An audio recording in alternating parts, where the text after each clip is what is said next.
Hi guys, энэ удаа Бээжингийн шөнийн клубүүдийн талаар товчхон бичлэг оруулъя гэж бодлоо. Тэгэхээр нийтлэх сул тал нь юу юм? Үүнээс гадна өөрийнхөө орж утсан дөрвөн өөр клуб надад ямар мэдрэмж өгсөн. За үүнээс гадна бас хятад залуучуудын хэрхэн шоудаг талаар өөрийнхөө бодлыг хуваалцъя гэж бодлоо. За ингээд эхний хэсэг болох тэдгээрийн нийтлэх сул талыг ярилцгаая. За хятад даяар найт клубууд нь миний бодлоор бол юм хүний лимит гэж байхгүй юм шиг үлээ. Хүмүүс ирээл оруулаад байдаг гэсэн. Ялангуяа 4 дахь 5 дахь хатаа өдөр бол маш олон хятад залуучууд ер нь бол шоуддаг аа. За тэгээд үүнээс үүдээд клуб нь хүний хязгаар гэж байхгүй учраас клуб нь ингээд ялангуяа нэг оргил цаг бол 12 цагаас 2 цагийн хооронд бол клуб бол амар шигтэйгээр дүүрдэг.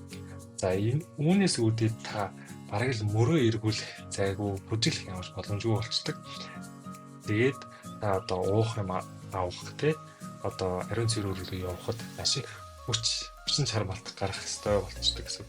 За үүн дээр нэмээд нэг сонирхолтой юм нь Хятадын найт клубууд зоргожоо шар харигных нь савлгааны хэмжээ нь бол Монголтай харьцуулахад хамаагүй надад жижигхэн юм шиг санагдсан. За үүнээс болоод та маш олон удаа уух юм явах шаардлага үүсчдэг. Тэнгүүд нөгөө пик дүүрсэн үед энэ бол ингээл асуудал болчдөг байхгүй. За дараагийн асуудал бол нийтийн тээврийн асуудал байгаа. Жишээ нь Америк нэгдсэн улсад бол шөнө болсон ч гэсэн метро автобус зүгээр ирэх хугацаанууд нь ингээд хоорондоо хоолоод болчдөг болохоос ерөнхийдөө бол ажиллаж идэг. Хятадын хувьд бол оройн 11 цагаас хойш бол бүх нийтийн тээврүүд нь бол зогсчихдог. Тэгэхээр та найт клубаас гарч ирээд буудлын руугаа явахын тулд бол ер нь бол автобус тэнд метро бол олно гэж аахгүй. Тэгэхээр та такси захиалах эсвэл дугуй түрээслэх, скутер түрээслэх гэдэг боломжууд үлддэг шүү. За энэс зайлсхийх нэг арга бол өнөөдөр би танд танилцуулах гэж байгаа 4 клубын маань 3 клуб нь бол нэг газар бол байдаг. За тэгэхээр тэр газартаа ойрхон гэдэг буудлаа авчих юм бол бас оройн ингээд тэ шоуснаа дараа ядрахгүйгээр худалдаж очих боломжтой болно гэсэн. Хамгийн ихний найт клуб тэгээ 2 дахь тэгээ сүүлийн 4 дахь клуб маань нэг газар байрч байгаа шүү. За ингээд хамгийн ихний клуб болох Бээжин PH руу орцгоё. За Бээжин PH клуб нь бол миний ойлгосноор бол Бээжинд хэрэгсэн хамгийн алдартай клуб гэж би ойлгосон. Хүн болгон мэддэг. Гаднаас ирж байгаа жуурчилж гэсэн хэрвээ оройн шоудахаар бол энэ клуб руу ер нь ихээрээ ирдэг. Тэгээ энэ доторх явж байгаа дуунууд нь гэх юм бол ер нь л YouTube дээр юм олон үзэлт авсан дуунууд ингээд яваад идэв шиг надад санагдсан. За тэгтээ тэдгээр хөвчлэн дандаа хип-хоп дуунууд бол байдаг. За тэгээд ингээд нэг vibe-ийг ерөөсөй барьж явахгүйгээс болоод олон өөр дуу солиодог микслээд ахаар тэр нь бол жоох асуудал. Одоо чинь юу гэдэг англи хэлнээр те дуунууд явуулсан гинт ингээл солонгосын K-pop болж хувирах ч юм уу те ингээд жоохон ийш тийш нь бол авч яваад идэг. За дотор байгаа хүмүүсийн хувьд бол маш олон олон улсын оюутнууд бол орж ирж бас шоуддаг тийм газар байгаа. Тэгэхээр бас англиар ярьж чаддаг бол бид бас дотор ингээ хүн амьтад ярилцах боломж бол ер нь бас байдаг гэсэн. Хятад хүмүүс бол ерөнхийдөө бол ерөөсөө англиар ярьдаггүй. Тэгэхээр тэд нэртэй бол үг салхид бол хэцүү олон улсын оюутнуудтай бол та ингэ яаж хийж байгаа учраас бол ярилцах боломжтой байгаа байхгүй. За дараагийн клуб бол Aura Club. За намайг очих үед Aura Club маань бол нэрээ солилцсон уу эсвэл би яг өөр газар руу орсон уу гэдэг нь яг мэдэхгүй байгаа. За Хятадын Baidu гэдэг дэшин дээр зааж байгаагаар бол би яг нөгөө байх ёстой газар ирсэн байгаа байхгүй. Тэгвэл миний байх ёстой газар ямар нэртэй клуб байсан бэ гэхээр Star гэдэг нэртэй тийм газар байсан. За энэ газар бол надад нэлээд таалагдсан. Суугаад ингээд хоорондоо юм яриад суух талбайтай, бүжиглэх бас талбайтай. Дээрээс нь нэмээд ерөнхийдөө юм маш юм гоё доторх дизайнтай надад бол тэр дизайн бол доторх интерьер бол надад нэлээд таалагдсан. Дээрээс нь бас маш олон гадны хүмүүсийн дотор бол байдаг. Нэг нийт байгаа хүмүүсийн ядаж нэг 20 юм бол үзсэн.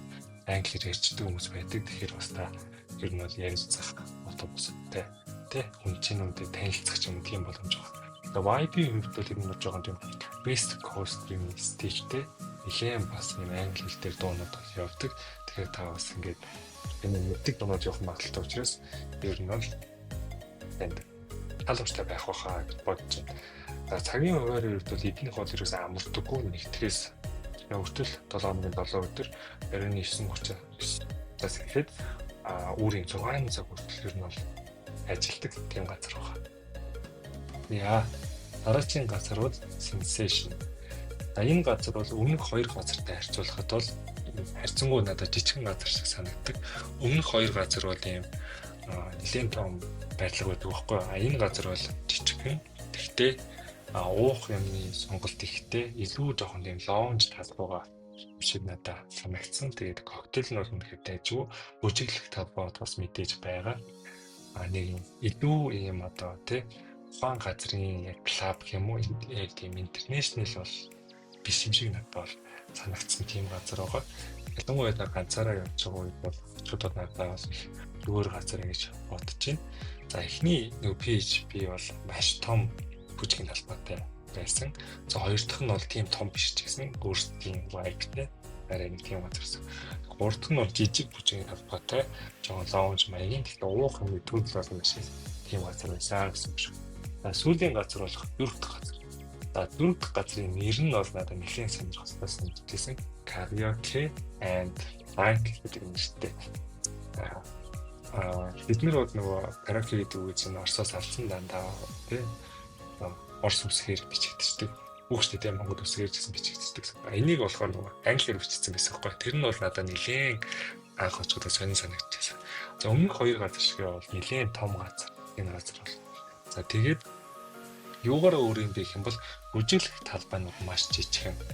Энэ газар юун дээр илүү төвлөрсөн байдаг вэ гэхээр одоо VIP өрөөнүүдтэй асар олон. Тэгээд VIP өрөөнүүд нь бүгдээрээ энэ бас karaoke субтаараа дуулж болох гэсэн. За ийшээ очиж байгаа хүмүүс ер нь бол найзуудтайгаа очиж байгаа юм бол зүгээр гэж бодож байна. Ганцаараа бол очиод бол гоё газар шиг бол санагдахгүй хаа гэж би бол бодож байна. Ганцаараа бол 3 дахь газар юм уу эсвэл эхний 2 газар руу явах хэрэгтэй. 4 дахь буюу энэ одоо ярьж байгаа газар руу ер нь ганцаараа бол тийм ээ. Найз нөхдөр явж байгаа. Бас нэг аим бүжиглэх сонирхолтой өдөр нь байхгүй тий. Жохоо юм суугаад чимээрээд юм уугаад суух зэрэг 4 газар нь хамгийн дажгүй газар нэг надад санагч. За сүүлийн хэсэг бол хятад залуучуудын хэрхэн шоудаг юм бэ? За миний хувьд бол хятад залуучуудыг бүжгийн төлөв дээр гараад нэг бүжгэлдэггүй юм шиг бол надад санагдсан.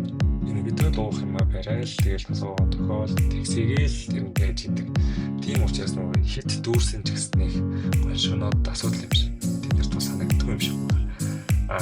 Тэгсэн мөртлөө нөгөө сэт аваад суудсан залуучуудын хайршдаг. Бид нар үл юм